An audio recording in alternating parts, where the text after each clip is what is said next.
बिस्मिल्लाहिर्रहमानिर्रहीम। आज हम वॉर ऑफ इंडिपेंडेंस 1857 के बारे में बात करेंगे।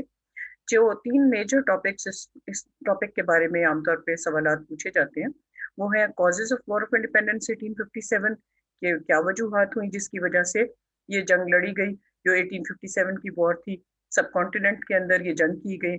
इसके रीजंस ऑफ फेलियर पूछे जाते हैं आमतौर पे। और जो भी जब इस टॉपिक को हम डिटेल से स्टडी करते हैं, तो उसके साथ साथ हम ये भी पढ़ते हैं कि after effects of the war क्या थे। इस वॉर के रिजल्ट में जो इंडियंस थे या फिर ब्रिटिश थे, उनकी पोजीशंस में क्या क्या डिफरेंस आया था, और उसके बाद उन्होंने हिंदुस्तान में कैसे जिंदगी गुजारनी शुरू की।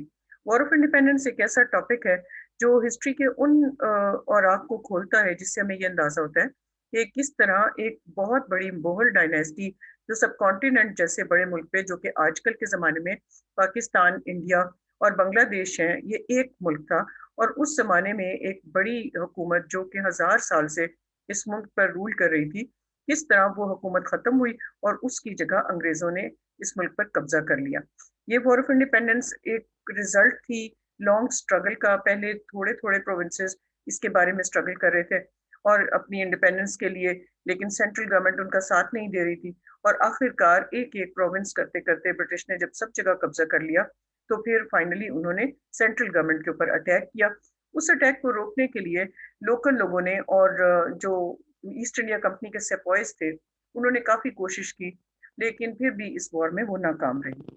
आइए देखते हैं इसमें ये तीन टॉपिक्स जिसमें हम आगे बात करने जा रहे हैं, किस तरह से ये स्ट्रेच होते हैं, रीजंस ऑफ वॉर क्या थे, उनके बारे में जानते हैं। वो क्या वजूहत थी कि इंडियंस जो इतने जमानों से ब्रिटिश के साथ ट्रेड करते आ रहे थे, ब्रिटिश यहाँ पे 16 सेंचुरी से यहाँ पर ईस्ट इंडिया कंपनी ट्रेड कर रही थी, तो इंडियंस उनके साथ बहुत फ्रेंडली वे में रहते थे। लेकिन यहाँ पे क्या सिचुएशन ऐसी आ गई कि आखिर इंडियंस उनके खिलाफ जंग लड़ने के लिए तैयार हो गए। फेलियर ऑफ वॉर में इंडिया में सब कॉन्टिनेंट में लोग बहुत ज्यादा थे, आबादी बहुत बड़ी थी, बड़ी आर्मी थी मुगल्स के पास, लेकिन फिर भी वॉर फेल हो गई। तो वो क्या ऐसी रीजंस थी कि वो इन्वेडर्स या वो ट्रेडर्स या वो लोग जिन्होंने यहाँ आके ईस्ट इंडिया कंपनी बनाई, एक थोड़े से अरसे के अंदर अपने आप को एस्टेब्लिश किया, वो इतनी बड़ी आर्मी और इतनी बड़ी अवाम और इतने बड़े मुल्क के ऊपर काबिज होने में कैसे कामयाब हुए और इंडिया के लोग नाकाम क्यों हो गए। रिजल्ट्स ऑफ वॉर को अगर हम देखें, तो ब्रिटिश ने जाहिर है कि इस मुल्क पर कब्जा किया था। उसके बाद उन्होंने ऐसी पॉलिसीज अडॉप्ट की जिसकी वजह से इंडियंस को वो ज्यादा से ज्यादा दबा के रखें और अपने रूल को ज्यादा से ज्यादा स्ट्रेंथन करें और इस मुल्क से ज्यादा फायदा उठा सकें। उनके बारे में डिटेल्स हम जानेंगे उस स्लाइड में, जिसमें कि हम after effects of war of independence 1857 को डिस्कस करेंगे। आगे चलने से पहले चैनल को सब्सक्राइब कर लें, अपने फ्रेंड्स के साथ इसको शेयर करें और बेल आइकन बटन को प्रेस कर दीजिए ताकि जितनी भी नई आने वाली वीडियोस हैं वो आपके साथ शेयर हो सकें। ये हिस्टोरिकल वीडियो स्टूडेंट्स की हेल्प के लिए और हिस्ट्री के पढ़ने वालों की मदद के लिए और उनको एक नया इंसाइट देने के लिए और थोड़े वक्त में बहुत सारा मटेरियल समझने के लिए और रिवाइज करने के लिए बनाई गई हैं। आइए देखते हैं वॉर ऑफ इंडिपेंडेंस के रीजंस क्या थे, जरा उन्हें स्ट्रेच करके देखते हैं। उन जमानों में ईस्ट इंडिया कंपनी यहाँ पर ट्रेड करने के लिए आई 16 सेंचुरी में। और इन्होंने शुरू में तो ट्रेड की सिर्फ, लेकिन वक्त के साथ साथ यहाँ के बादशाह से इन्होंने ये इजाजत ले ली कि वो अपने माल की हिफाजत के लिए अपने लिए थोड़ी छोटी बहुत गार्ड्स वगैरह रख सकें और कुछ असला अपने साथ ला सकें ताकि अपने माल की हिफाजत कर सकें। इसी पर्पस के लिए इन्होंने एक आर्मी बनानी शुरू की, जो कि आर्मी भी नहीं थी, शुरू में गार्ड्स का एक दस्ता था और फिर आहिस्ता आहिस्ता ये उसको बढ़ाते चले गए खामोशी के साथ। ये इन लोगों को ये वक्त के साथ साथ इन इधर के लोकल सेपॉइस को ही इस्तेमाल करते रहे यहाँ की गवर्नमेंट्स के खिलाफ जंगे लड़ने के लिए। वक्त के साथ साथ जब आहिस्ता आहिस्ता ब्रिटिश यहाँ के कुछ इलाकों के ऊपर काबिज हो गए, तो उन्होंने सोचा कि जो सेपॉइज हैं उनके हम मुकम्मल तौर पे उनको हम अपनी स्लेवरी में ले लेते हैं और जहनी तौर पे उनको अपना गुलाम बना लेते हैं। और इसी मकसद के लिए उन्होंने कुछ ऐसे कार्ट्रिजेस इंट्रोड्यूस कराए जिनके ऊपर काउ एंड पिग फैट लगा होता था।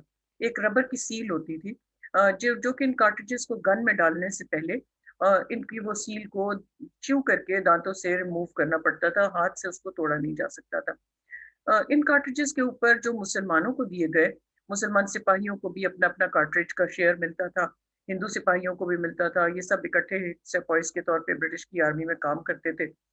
तो इनको ये च्यू करके जो तोड़नी पड़ती थी सील, वो कार्ट्रिज में पिग फैट कार्ट्रिजेस मुसलमानों को दिए गए और काउ फैट कार्ट्रिजेस हिंदुओं को दिए गए। और दोनों को उनके ऑफिसर्स ये कंफर्म करते रहे कि ऐसी कोई बात नहीं है, लेकिन बाद में ये साबित हो गया कि जिन फैक्ट्रीज में ये कार्ट्रिजेस बनाए जाते हैं वहाँ पे काउ एंड पिग फैट को इस्तेमाल किया जाता है। सो इसी पर्पज से जब सेपॉइस को ये अंदाजा हुआ कि इनका पर्पस हमारे रिलीजन के खिलाफ हमें इस्तेमाल करना और हमें बाद में ये एहसास दिलाना है कि देखो रिलीजन कुछ नहीं है। हालांकि मुसलमान पिग को हराम समझते थे, हिंदू काऊ को बहुत ज्यादा माता समझते हैं, अहमियत देते हैं, उनकी पूजा करते हैं और वो बिल्कुल भी गोश्त वगैरह या स्किन को नहीं च्यू कर सकते, उनके रिलीजन के खिलाफ है। तो ब्रिटिश उनको फोर्स कर रहे थे, क्योंकि सेपॉइस को हर बात मानना होती है, तो उन्हें फोर्स किया जा रहा था कि आप इन कार्ट्रिजेस को इस तरह से इस्तेमाल करें। जिसकी वजह से इन्होंने रिबेल कर दिया फाइनली। जब उन्होंने देखा कि उनके ऑफिसर्स उन्हें जबरदस्ती ये काम करने को कह रहे, तो वो अपने ही ऑफिसर्स के खिलाफ फैसला लेकर उठ खड़े हुए और यहाँ से वॉर का आगाज हो गया। जब इन सिपाहियों ने ब्रिटिश के खिलाफ वॉर लड़नी शुरू की, तो इनके पास एक असला खाना था जहाँ से ये जंग लड़ रहे थे और थोड़ा सा असला था। लेकिन बाद में अवाम ने भी इनको ज्वाइन कर लिया, क्योंकि अवाम भी ब्रिटिश ईस्ट इंडिया कंपनी और ब्रिटिश के कवानीन के खिलाफ बहुत ज्यादा तंग आ चुके थे। सो ये वॉर एक छोटे से इलाके से शुरू हुई और करते करते पूरे मुल्क में फैल गई। तो ये एक रीजन थी जिसकी वजह से सेपॉइज ने वॉर स्टार्ट की। इन्हीं जमानों में इनके साथ अवाम ने क्यों ज्वाइन कर लिया, वो ऐसा क्या हो गया कि सारे अवाम ही ब्रिटिश के खिलाफ हो गए। असल में ब्रिटिश ने प्रोविंशियल लेवल पर जो गवर्नमेंट्स थी उनके साथ कुछ मुआहिदे किए हुए थे। उनमें से एक मुआहिदा डॉक्ट्राइन ऑफ लैप्स कहलाता था। इस डॉक्ट्राइन ऑफ लैप्स के मुताबिक ये पहले तो दोस्त बन के प्रोविंसेस के गवर्नर्स को लोन्स दे देते थे। ये लोन्स इंटरेस्ट बेस्ड होते थे। तो प्रोविंसेस के गवर्नर्स को अंदाजा नहीं था कि इंटरेस्ट बेस्ड लोन्स लेने से वो अपने आप को किस फंदे को अपने गले में डाल रहे हैं, और वक्त के साथ साथ ये लोन बड़ा होता चला जाता और फिर उनको फोर्स किया जाता कि लोन वापस करें। जब वो गवर्नर्स लोन वापस ना कर सकते तो उनसे कहा जाता है कि ठीक है, आपके सन्स जो हैं they are responsible to return the loan, और अगर आपका सन नहीं होगा तो फिर आपकी लैंड जो है, आपका प्रोविंस एनेक्स हो जाएगा। तो इसके जरिए जब ब्रिटिश मुख्तलिफ इलाकों को एनेक्स करते, एक लंबी लिस्ट है इलाकों की जिसको ब्रिटिश ने एनेक्स किया बगैर जंग लड़े, इसी तरह से चालबाजी के साथ उनको पहले इंटरेस्ट बेस्ड लोन्स दे दिए और उसके बाद एग्रीमेंट साइन करने के लिए फोर्स किया कि या तो पैसे अभी वापस करो या ये एग्रीमेंट साइन करो। जब एग्रीमेंट साइन हो गए और रिटर्न ना कर सके लोन्स, या फिर किसी का बेटा नहीं था, उनकी पूरे के पूरे प्रोविंस पर कब्जा कर लिया जाता था। सिर्फ ये नहीं किया जाता था कि गवर्नर की लैंड्स पर कब्जा किया जाए, बल्कि पूरे प्रोविंस में जिसमें लोगों की प्राइवेट प्रॉपर्टीज भी आती थी वो सब भी ब्रिटिश अपने कब्जे में ले लेते थे। तो फिर लोकल लोग जो थे, they turned against the British and they decided के they are going to throw British out of their country who were snatching their lands by making an excuse of doctrine of lapse. तो ये कई जगहों पे इनको ये अंग्रेजों को लैंड ग्रैबर्स के नाम से भी लोग जाना करते थे। मिशनरी स्कूल्स भी इन्हीं जमानों में ब्रिटिश ने इंट्रोड्यूस कराए और उसका मकसद ये था कि लोगों के ब्रेन्स को, माइंड्स को अपने साथ मिला लिया जाए, ये ताकि कोई रिबेल ही ना कर सकें, क्योंकि यहाँ के लोग अपने रिलीजन और कल्चर के बारे में बहुत सेंसिटिव थे। वो ब्रिटिश अंदाजा कर चुके थे cover pig fat cartridges introduce करा के। तो उन्होंने सोचा कि शुरू से ही इनके यंग मैन के माइंड्स को स्कूल टाइम्स से ही हम टुवर्ड्स क्रिश्चियनिटी कन्वर्ट कर देते हैं।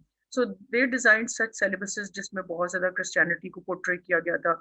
मॉन्क्स एंड नन्स को ये इन स्कूलों में पढ़ाने के लिए भेजा गया और इंग्लिश को बहुत ज्यादा इंपॉर्टेंस दी जाती थी और लोगों को फोर्स किया जाता था, चिल्ड्रन को, कि वो क्रिश्चियंस की तरह से भी पोर्ट्रे करें और उनकी तरह से भी इबादत करें, और कम से कम अपने रिलीजन की तरफ तवज्जो दी जाती थी, ना ही उनके रिलीजन से रिलेटेड कुछ भी सब्जेक्ट्स इंट्रोड्यूस कराए गए थे। इन चीज़ों को देख के यहाँ के लोकल लोगों ने ये महसूस किया कि ब्रिटिश उनके बच्चों को क्रिश्चियन बनाने की कोशिश कर रहे हैं और ये उन्हें किसी सूरत भी गवारा नहीं था। सो उन्होंने ये डिसाइड किया कि हम ब्रिटिश के खिलाफ जंग लड़ेंगे और अपने सिस्टम ऑफ एजुकेशन को अपने तरीके से चलाएंगे, अपने रिलीजन एंड कल्चर की बुनियाद पे। तो ये भी एक अहम रीजन थी जिसकी वजह से लोगों ने हथियार उठाए और ब्रिटिश के खिलाफ जंग लड़ी। अगरचे लोग बड़े सादा थे, उनके पास इतने अच्छे हथियार नहीं थे, लेकिन वो टाइम ऐसा था कि लोग इमोशनली ब्रिटिश की पॉलिसी से तंग आ चुके थे और उनके हालात भी वक्त के साथ साथ खराब होते चले जा रहे थे। ना ही इंडियंस को अगर कोई पोस्ट पे इंडियन काम कर भी रहे थे तो उनको प्रमोशंस नहीं दी जाती थी। जहां जहां ब्रिटिश ने जिन जिन प्रोविंसेस के ऊपर कब्जा कर लिया था, हाई पोस्ट सिर्फ ब्रिटिश को दी जाती थी और इंडियंस को ये हाई पोस्ट नहीं दी जाती थी, जिसकी वजह से इंडियंस हमेशा ये फील करते थे कि वो कभी भी तरक्की नहीं कर सकते, उनका एक सैलरी स्केल एक स्पेसिफिक लेवल से ऊपर नहीं जा सकता और उनका सोशल एंड कल्चरल सेटअप जो है that can not not be improved. वो जिस लेवल पे हैं वहीं पर ही रहेंगे। इसके साथ साथ ब्रिटिश दूसरी साइड से इंडियंस के ऊपर हाई टैक्सेस इम्पोज करते जा रहे थे। एग्रीकल्चर पर भी बहुत हाई टैक्सेस लगा दिए थे, यहाँ तक कि लगान के नाम से इसको बोला जाता था। और इतने हाई टैक्सेस थे कि समटाइम्स फार्मर्स के पास अपने खाने के लिए भी नहीं बचता था। जब भी ब्रिटिश का दिल चाहता था टैक्स इंक्रीज कर देते थे। ट्रेड पर, एग्रीकल्चर पर, आम लोगों के लिए भी टैक्सेस दिन ब दिन ब्रिटिश जब चाहते थे बढ़ाते चले जा रहे थे, जिसकी वजह से लोगों की जिंदगियां बहुत तंग होकर रह गई थी और आखिर उन्होंने ये फैसला किया कि वो ब्रिटिश को इस मुल्क से निकाल देंगे। ब्रिटिश की एक और बात जो इंडियंस को बहुत तकलीफ दे रही थी, वो ये कि ब्रिटिश अपने हर अंदाज़े ज़िंदगी में और राइटिंग्स में और एक्सप्रेशन में और डीलिंग्स में इंडियंस को ये एहसास दिलाते थे कि इंडियंस उनसे बहुत कमतर हैं और ब्रिटिश बहुत सुपीरियर है। सो ये चीज़ जो कल्चरल डिस्टॉर्शन हो रही थी वो, और इंडियंस के कल्चर को, इन चीज़ों का मजाक उड़ाया जाता था, उनको बहुत कमतर समझा जाता था, उनको जंगली लोग समझा जाता था। हालांकि उन्हीं के साथ ट्रेड करके ब्रिटिश के पास इतना पैसा आया था और वो इस मुल्क में अपने कदम जमा सके थे। सो इस चीज़ ने इंडिया के लोगों को इमोशनली हर्ट किया और फाइनली इन सब रीजंस के एमलगमेशन की वजह से, इनके मिक्सचर की वजह से फाइनली इंडियंस को ये सोचना पड़ा कि उन्हें ब्रिटिश के खिलाफ जंग लड़नी पड़ेगी, तभी उनकी उनसे जान छूट सकती है। कुछ ऐसे रीजंस हुए जिसकी वजह से इंडियंस ने वॉर हार दी। और वॉर हारना एक बड़ा स्ट्रेंज बात थी, बिकॉज ब्रिटिश बहुत थोड़ी तादाद में थे और इंडियंस बहुत बड़ी तादाद में थे। साथ साथ इंडियंस की सेंट्रल गवर्नमेंट भी थी, आर्मी भी बहुत बड़ी थी। लेकिन जब वॉर स्टार्ट हुई तो ये वॉर पब्लिक लड़ रही थी और इंडियन आर्मी जो appointed designated central government army थी, वो न जाने कहाँ चले गए, कोई भी फाइट करने के लिए नहीं निकला। ये इमोशनल लोग थे जो कि उठे थे और इनके पास जिस किस्म का भी असला था छोटा मोटा, उसी के साथ ये वॉर लड़ रहे थे। दूसरी अहम बात यह थी कि सबने एक टाइम पर वॉर नहीं लड़ी, सब अलग अलग वक्त पर मुख्तलिफ इलाकों से अपराइजिंग्स हुई। कुछ ना कुछ ग्रुप एक इलाके से उठे, फिर कोई दूसरे इलाके से, और ब्रिटिश अपनी सेपॉइस की फोर्स की मदद से आसानी के साथ उनको स्नब करके ख़त्म कर सकते थे।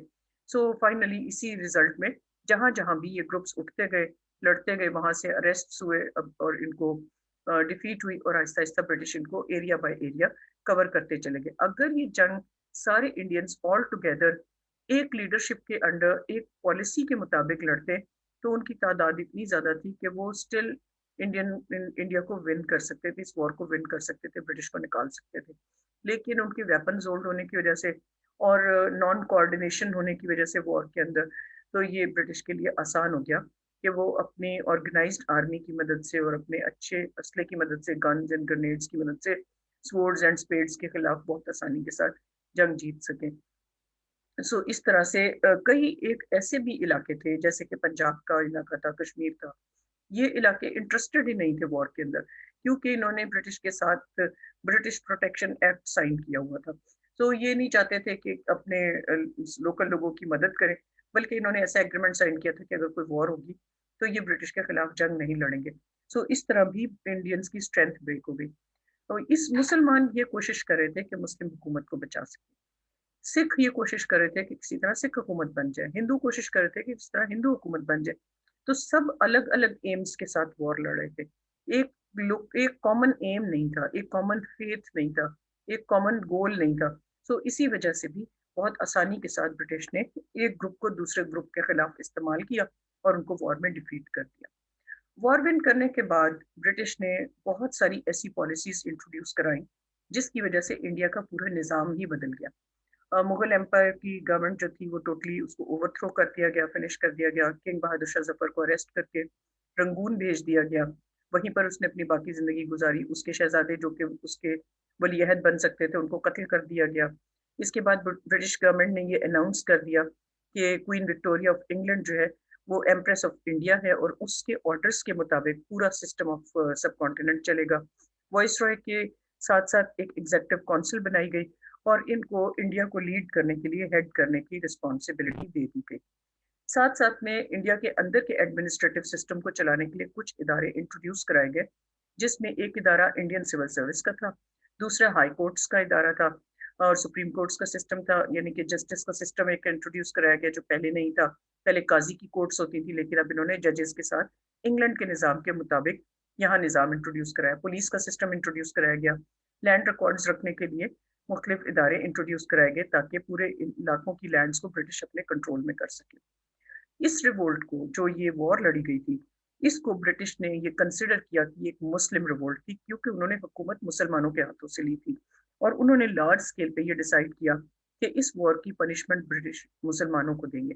सो मुसलमानों को टोटली ओवरथ्रो कर दिया, यानी कि जो मुसलमान अमीर थे वो गरीब हो चुके थे, उनकी लैंड्स कॉन्फिस्केट, उनसे सारा माल और दौलत छीन लिया गया, जिन जिन जॉब्स में वो थे वहां से उनको निकाल दिया गया और उन लोगों को सिलेक्ट किया गया जो ब्रिटिश के साथ वफादार थे।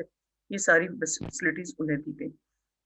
बहुत हाई टैक्सेस लोगों के ऊपर इम्पोज कर दिए गए और पर्पज ये था कि ब्रिटिश अमीर से अमीरतर हो जाए और यहाँ के लोग इतने गरीब हो जाए कि आइंदा कभी वो ब्रिटिश के खिलाफ उठ ना सके। साथ साथ में ब्रिटिश ने मिशनरी स्कूल्स को और ज़्यादा इस्टेब्लिश किया और पुराने स्कूल्स और मदरसास को टोटली बंद कर दिया। मिशनरी स्कूल्स का मकसद यहाँ के यंग मैन को, यंग बच्चों को, स्कूल गोइंग बच्चों को मेंटली ब्रिटिश का गुलाम बनाना था।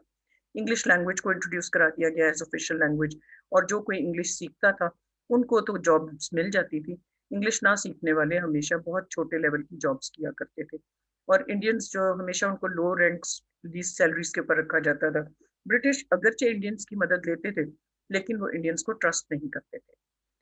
अगर हम इसको इवैल्यूएट करें तो हम ये समझ सकते हैं कि इंडियंस ने ये वॉर ये सोच के लड़ी कि ये उनका अपना मुल्क है और इन्वेडर्स ने उनकी हुकूमत पे कब्जा कर लिया।